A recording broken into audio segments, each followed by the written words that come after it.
ఇంద్రకీలాద్రిపై వేయించేసి ఉన్న శ్రీ కనకదుర్గమ్మ వారికి తెలంగాణ రాష్ట్రంలోని రాజన్న సిరిసిల్లకు చెందిన చేనేత కళారత్న విజయ్ కుమార్ అగ్గిపెట్టెలో పట్టు చీరను సమర్పించారు. వారం రోజులు శ్రమించి 200 గ్రాముల బరువుతో ఈ పట్టు చీరలు రూపొందించారు.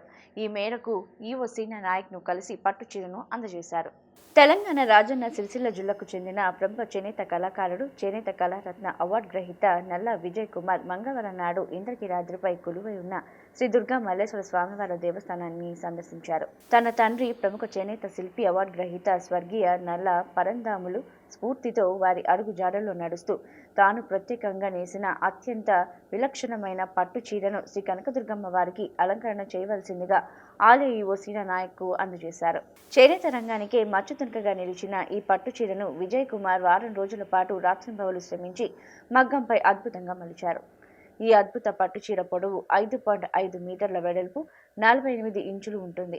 ఇంత పెద్ద పరిణామం ఉన్నప్పటికీ దీని బరువు కేవలం 200 గ్రాములు మాత్రమే కావడం విశేషం. ఈ పట్టు చీరను సాంప్రదాయ ఆకర్షణీయమైన ఇక్కత్ డిజైన్ వచ్చేలా అత్యంత నైపుణ్యంతో రూపొందించారు. ఈ చీరను మడత పెడితే సులభంగా ఒక చిన్న అగ్గిపెట్టెలో ఇమిడిపోయింది.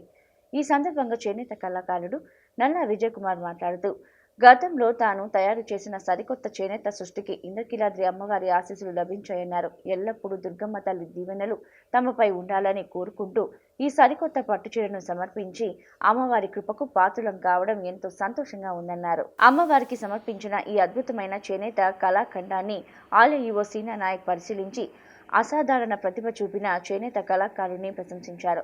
కేంద్ర రాష్ట్ర ప్రభుత్వాలు ప్రోత్సహిస్తున్న రీతిగా మన సాంప్రదాయ కళలను ప్రతి ఒక్కరూ ఆదరించాలని సీనా నాయక్ కోరారు.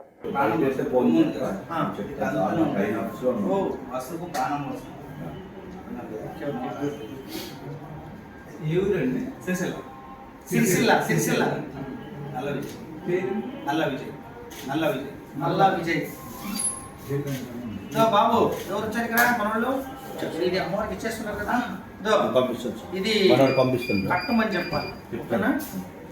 ఎంత కాస్ట్? ఇది 12,000. జాగ్రత్త తీసుకెళ్ళి రిసిప్ట్ కూడా ఇవ్వండి, రిసిప్ట్ కూడా ఇవ్వండి. ఓకేనా? రిసిప్ట్